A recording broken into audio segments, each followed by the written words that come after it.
যে পুরুষ তার বইয়ের ছবি ফেসবুকে আপলোড করে, যে পুরুষ তার বইয়ের ছবি, তার স্ত্রীর ছবি বন্ধু বান্ধবীদেরকে দেখায়, যে পুরুষ তার বউকে পর্দা করায় না, এই পুরুষকে বলা হয় দায়ুস।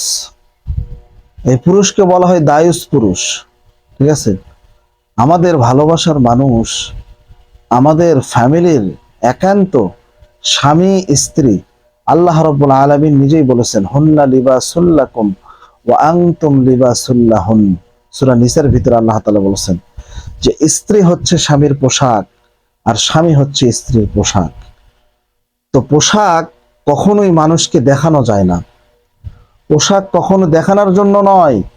আমরা যে পোশাকটা পরি মানুষকে দেখানোর জন্য, আমরা যে পোশাকটা পরি মানুষকে আকৃষ্ট করার জন্য, আমরা যে পোশাকটা পরি মানুষের কাছে জনপ্রিয়তা পাওয়ার জন্য, কিন্তু আল্লাহ তাআলা এই পোশাকের কথা বলে নাই। আল্লাহ তাআলা স্ত্রী নামক পোশাকের কথা মানুষকে দেখানোর জন্য নিষেধ করেছে। আর আমরা সেই স্ত্রী নামক পোশাকটা আমাদের বন্ধু, আমাদের ফেসবুক, আমাদের ওয়ালপেপার, আমাদের ইনস্টাগ্রাম, আমাদের টিকটক, আমাদের ইউটিউব, আমাদের ফেসবুক পেজ, এমনকি কাপড় ব্লগ করে আমাদের এই পোশাকটাকে আমরা জনগণের সামনে সুদর্শন করে তুলে ধরতেছি যে তোমরা দেখো আমার ওয়াইফ এটা, এইটা হচ্ছে আমার ওয়াইফ। এই জন্য দেখবেন কিছুদিন পরে তাদের সম্পর্ক আর টিকে না, নষ্ট হয়ে যায়। কেন? ওই যে ভাইরাল হওয়ার একটা ধান্দা থাকে, টাকা কামানোর একটা ধান্দা থাকে। কিছুদিন পরে দেখবেন স্বামী স্ত্রীর ভিতরে মিল মহব্বত এতটাও আল্লাহ তাআলা রাখেন না। কিন্তু আল্লাহ তাআলা বলেছেন তোমার স্ত্রী তোমার জন্য গোপন, তোমার স্বামীও তোমার জন্য গোপন। ঠিক আছে ভাই? দুনিয়ার এমন কোন সম্পর্কে কাপড় খোলার মতো জায়গা নেই। আমার কথাগুলো খারাপ লাগতে পারে আপনার। দুনিয়ার এমন কোন সম্পর্কে কাপড় খোলা লাগে না, কিন্তু স্বামী স্ত্রীর ভিতরে তারা যখন অন্তরঙ্গ গোপন সময় তারা যখন কাটায়, একাকিত্ব সময় যখন কাটায়, তারা যখন মনোরঞ্জনের জন্য সময় কাটায়, তখন কিন্তু তাদের শরীরে কোনো পোশাক থাকে না। কেন থাকে না? কারণ ওই যে ওই পোশাকটা তখন তারা হয়ে যায়, একে অপরের মাঝে মিশে যায়। সেই সম্পর্কের ভিতরে যদি আপনি সেই সম্পর্কটা, সেই স্ত্রীকে যদি আপনি জনসম্মুখে মানুষের সামনে এনে দেখান, তাহলে তো ভাই আপনার স্ত্রী তো চলে যাবেই, আপনাকে ছেড়ে তো চলে যাবেই, আপনার স্বামী তো পরকিয়া করবেই। কারণ আপনার প্রতি আপনার স্বামীর বা স্ত্রীর কোনো ইন্টারেস্ট থাকে না। আপনার স্বামীকে সময় দিন, স্ত্রীকে সময় দিন।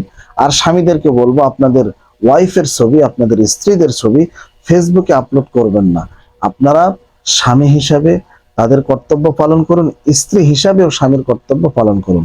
আশা করি আমার এই ভিডিওটি আপনাদের কাছে ভালো লাগবে। যাদের যাদের ভালো লাগবে অবশ্যই চ্যানেলটা সাবস্ক্রাইব করে দিবেন। আর যদি ভালো না লাগে ভাই, তিতা কথা তো, এইগুলো কথা ভালো নাও লাগতে পারে। কারণ তিতা কথা মিঠা বেশি, বুঝতে পারছেন?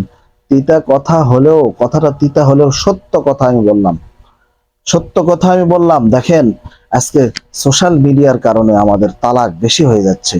আজকে আমাদের মা বোনেরা বেশি শিক্ষিত হওয়ার কারণে, আমি শিক্ষিত হতে নিষেধ করতেছি না, শিক্ষিত হওয়াটা, ইলম অর্জন করাটা এটা গর্বের বিষয়। কিন্তু এমন শিক্ষিত, ওই শিক্ষিতর কথা আমি বলতেছি না, এডুকেটেড পারসন বা বই পড়ে শিক্ষিত হওয়ার কথা আমি বলতেছি না। আপনি যত শিক্ষিত হতে হন, কিন্তু শিক্ষিত করতে হবে আপনার ওই শিক্ষা অর্জনের সঙ্গে সঙ্গে শিক্ষিত অর্জন করতে হবে আপনার মনের শিক্ষা নিতে হবে, আপনাকে আপনার ব্যবহারের শিক্ষা নিতে হবে, স্বামী স্ত্রীর শিক্ষা নিতে হবে। আজকে স্কুল কলেজ ভার্সিটিতে যদি ইসলামিক বইগুলো পড়ানো যেত, স্বামী স্ত্রীর ব্যবহার কেমন হবে, মেহমানদের সঙ্গে মেজবানি কেমন করে করতে হবে, মা বাবার সঙ্গে আচরণ কেমন করতে হবে, তাহলে দেখতেন স্বামী স্ত্রীর ভিতরে কোনো অমিল থাকতো না, স্বামী স্ত্রীর ভিতরে কোনো অমিল থাকতো না ইনশাআল্লাহ। এই যে স্বামী স্ত্রীর ভিতরে যে অমিলটা, এটার একটা মাত্র কারণ, সেটা হচ্ছে আমরা মনে করি যে আমরা সব কিছু ওপেন করে দেব, ওপেন করে দিয়ে কখনো সংসার টিকানো যায় না। ঠিক আছে? আজকের ভিডিওটি এই পর্যন্ত। দেখা হচ্ছে নতুন কোনো একটা ভিডিওতে। ভালো লাগলে চ্যানেলটা সাবস্ক্রাইব করে দিন ভাই।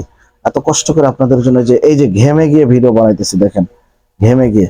তো ভালো থাকবেন। আসসালামু আলাইকুম রহমতুল্লাহ ওয়া বারাকাতুহু।